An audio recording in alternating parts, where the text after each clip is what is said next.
नमस्कार दोस्तों, अभी भी बड़ी खबर है 5 राज्यों में लॉकडाउन को लेकर, जिसकी जानकारी मैं आपको सबसे पहले इस वीडियो में देने वाला हूं। तो बने रहे वीडियो में। इससे पहले अगर आपने अभी तक भी इस वीडियो पर एक लाइक नहीं किया तो एक लाइक कर दीजिए, क्योंकि आपका एक लाइक ही हमारी मेहनत का फल होता है।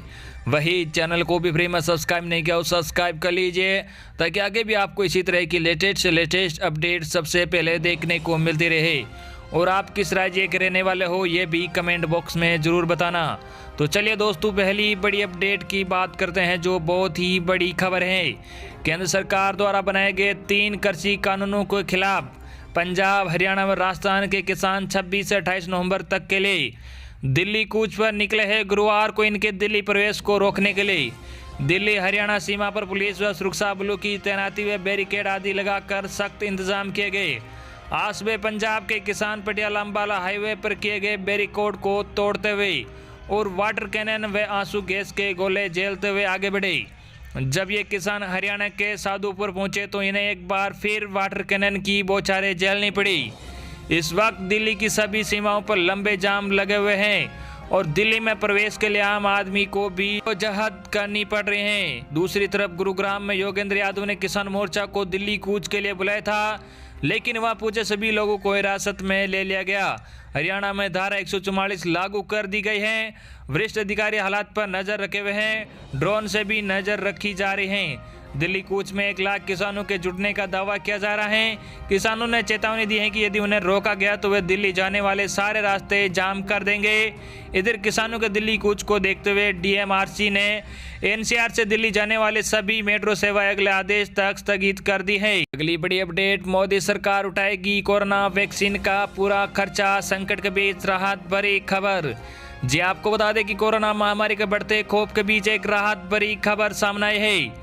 न्यूज एजेंसी रॉयटर्स के मुताबिक मोदी सरकार वैक्सीन टीकाकरण का पूरा खर्च उठा सकती है। इस संबंध में आम बजट में ऐलान किया जा सकता है। माना जा रहा है कि फरवरी के अंत से टीकाकरण भी शुरू हो सकता है।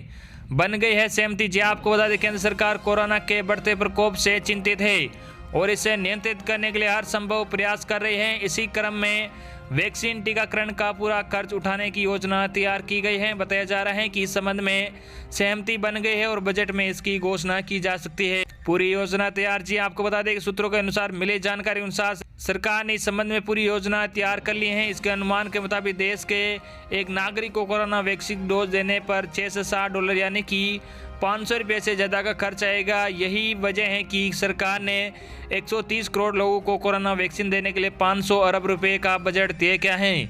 इस बजट का इंतजाम मौजूदा वित्तीय वर्ष के आखिर में किया जाएगा, जिसके बाद वैक्सीन मुहैया कराने में फंड की कमी नहीं होगी। प्रधानमंत्री नरेंद्र मोदी ये स्पष्ट कर चुके हैं कि जब भी कोरोना की वैक्सीन आएगी, देश के हर नागरिक का टीकाकरण किया जाएगा, कोई भी इसे अछूता नहीं रहेगा। पीएम मोदी ने कोरोना के बढ़ते मामलों को लेकर राज्यों के मुख्यमंत्रियों के साथ वर्चुअल बैठक भी की है। साथ ही उन्होंने राज्यों को आगाह किया है कि वे कोरोना के खिलाफ लड़ाई में थोड़ी भी ढिलाई ना बरतें। मुख्यमंत्री से चर्चा के दौरान प्रधानमंत्री ने आरटीसी पीसीआर जांच का अनुपात बढ़ाने पर जोर दिया और कहा कि घरों में आइसोलेशन में रह रहे मरीजों की निगरानी भी बेहतरीन करनी होगी। अगली बड़ी अपडेट, कुछ राज्यों में 31 दिसंबर तक बंद रहेंगे सारे सरकारी और निजी स्कूल। जी हां, आपको बता दें कि राज्य सरकारी वेब स्कूल बंद करने के नए आदेश कर रहे हैं। देश में एक बार फिर से कोरोना का संक्रमण तेजी से फैल रहा है। अनलॉक के विभिन्न चरणों ने सरकार के स्कूल खोलने जाने की घोषणा भी की थी और गाइडलाइन भी जारी की थी, लेकिन अब हालात अचानक बदल गए हैं।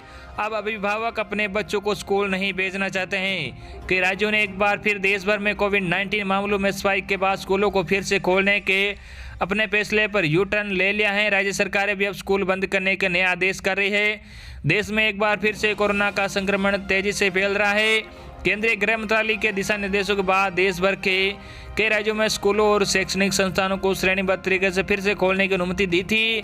हरियाणा में 200 से अधिक विद्यार्थियों के कोरोना संक्रमित मिलने के बाद सभी सरकारी और निजी स्कूलों में 30 नवंबर तक न तो कक्षाएं लगे और न ही परामर्श के लिए कोई विद्यार्थी स्कूल आ सकेगा। सभी शिक्षकों को घर से ही ऑनलाइन पढ़ाई कराने को कहा गया है। महाराष्ट्र सरकार ने एमबीसी बृहन्मुंबई महानगर पालिका यानी बीएमसी के तहत आने वाले स्कूलों को 31 दिसंबर तक बंद रखने का फैसला किया है। गुजरात सरकार ने स्कूलों को खोलने का फैसला टाल दिया।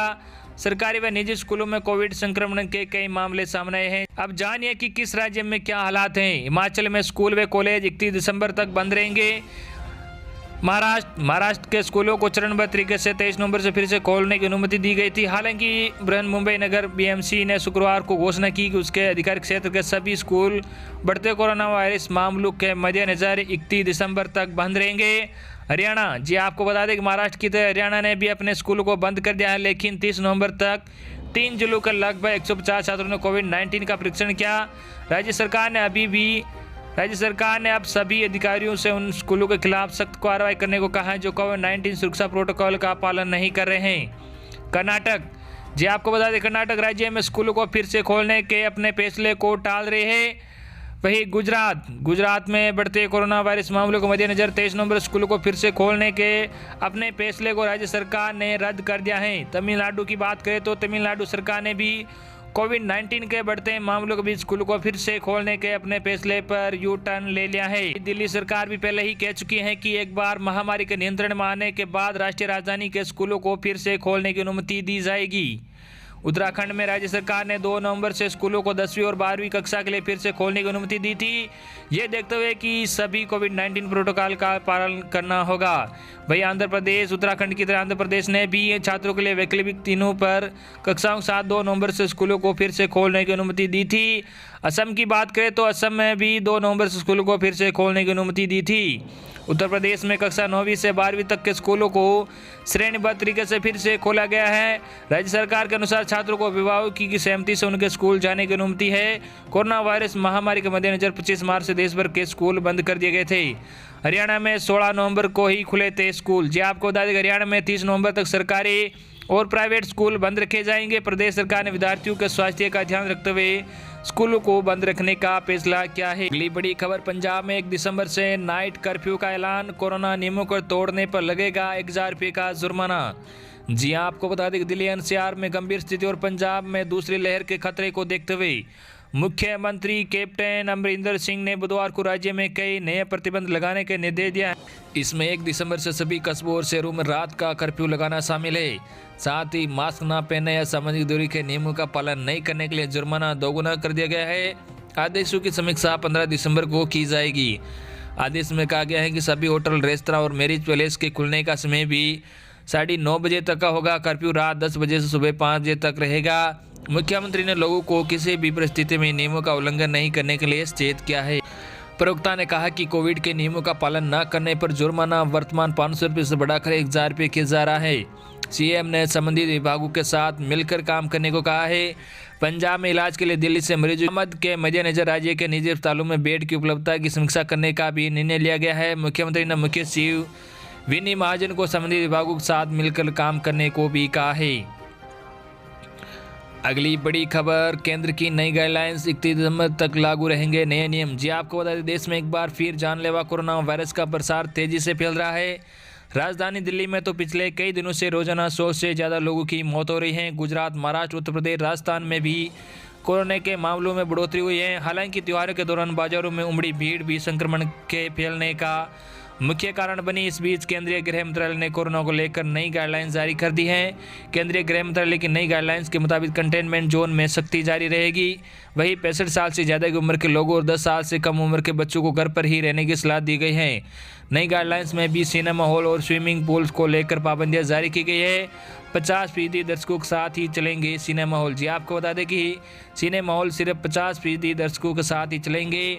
वही सामाजिक और धार्मिक कार्यक्रमों में 200 से ज़्यादा लोग शामिल नहीं हो सकेंगे। हालांकि अगर राज्य सरकार चाहे तो वह अपने राज्य में सामाजिक और धार्मिक कार्यक्रमों में शामिल होने वाले लोगों की संख्या को 100 या उससे कम में भी सीमित कर सकती है। इसके अलावा केंद्र सरकार ने राज्यों और केंद्र शासित प्रदेशों को कड़ाई से जानलेवा कोरोना वायरस के नियमों का पालन करने और भीड़ को नियंत्रित करने के लिए अनिवार्य उपाय करने का निर्देश दिया है। तो ये थी आपके लिए आज की और बेहद ही बड़ी महत्वपूर्ण खबरें जो हमने आप तक पहुँचा दी हैं।